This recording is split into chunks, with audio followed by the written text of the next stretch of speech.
حدیث مبارک کے راضی چکم سڑے سحر سنت پکور کی کئی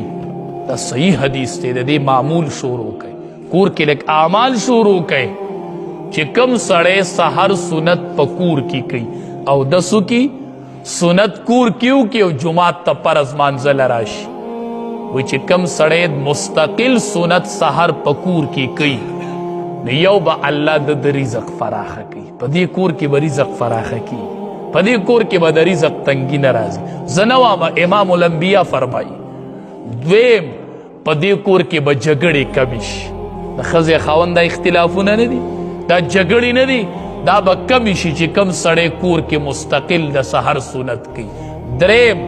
آخر خاتمہ بے اللہ پا ایمان نصیب کی دا دا امام الانبیاء دا خلی وینا سحر سنت کور کی کئی رزق پہ پراخ کی گی جگڑی بے کور کی کبھی گی او اللہ بے آخر خاتمہ پا ایمان نصیب